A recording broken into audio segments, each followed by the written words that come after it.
Hello বন্ধুরা, বাঁধাকপির সবজি খেতে যাদের ভালো লাগে না, আজকের রেসিপিটা শুধু তাদের জন্য। টমেটো দিয়ে আজকে বাঁধাকপি রান্না করব। আমি তো করেছি, তাই ভাবলাম তোমাদের সঙ্গে শেয়ার করে নিই। বাঁধাকপিটা আগে সিদ্ধ করে রাখা হয়েছিল, জলটা ফেলে দিয়েছি কারণ সেটার মধ্যে একটা সারের গন্ধ হয়, তার জন্য ফেলে দেওয়াতে সেটা আর সেই গন্ধটা হয় না। শুকনো লঙ্কা, তেজপাতা ফোড়ন দিয়ে, পাঁচফোড়ন ফোড়ন দিয়ে দেব। তারপরে একটু জিরে গুঁড়ো, মুড়িগুঁড়োটা আগে থেকে ভেজে রেখেছিলাম মশলাটা, তারপরে একটু আদা গুঁড়ো করে দিয়েছি। আমার কাছে তো টমেটো দিয়ে সবজিটা খুব ভালো লেগেছে। কাঁচা লঙ্কা, তারপর টমেটোগুলো দিয়ে একটু ভেজে নেব নাড়াচাড়া করে। সবসময় তো আলু দিয়ে বাঁধাকপি রান্না করি, তাই আজকে আলু ছাড়াই রান্না করলাম, শুধু টমেটো দিয়ে।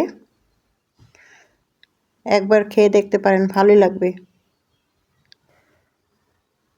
আমি খেয়েছি, তার জন্য শেয়ার করলাম এটা। স্বাদ অনুসার লবণ দিয়ে আর একটু ভেজে নেব। হালকা একটু চিনি নাও দিতে পারো, কিন্তু বাঁধাকপির মধ্যে হালকা একটু চিনি দিলে ভালো হয়। হালকা একটু চিনি দিয়ে তারপর একটু ভেজে, ভালো করে নাড়াচাড়া করে ভেজে টমেটোটা, তার মধ্যে আগে থেকে সিদ্ধ করে বাঁধাকপিটা ঢেলে দেব।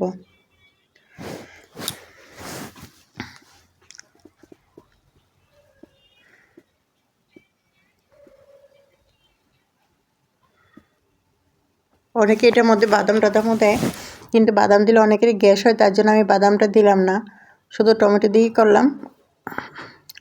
বাদাম ভাজা দিলে, মুংফলি যেটা বলে চীনা বাদামটা, সেটা দিলে খেতে টেস্ট হয়, কিন্তু গ্যাস হয়ে যায় বলে সেটা আমি দেইনি।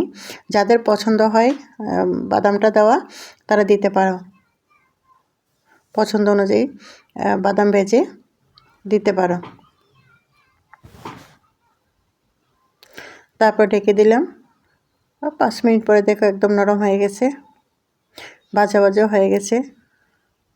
তারপর উপর থেকে একটু হালকা গরম মশলা, যদি পছন্দ হয় তাহলে একটু হালকা গরম মশলা ঢেলে দিতে পারো।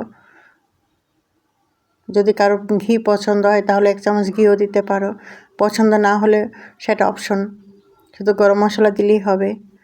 কেউ গরম মশলাও দিলে, কেউ ঘিও দেয়, আমি দুটোই দিলাম। যার যেটা পছন্দ সেটা দিতে পারেন। এভাবে একবার খেয়ে দেখবেন,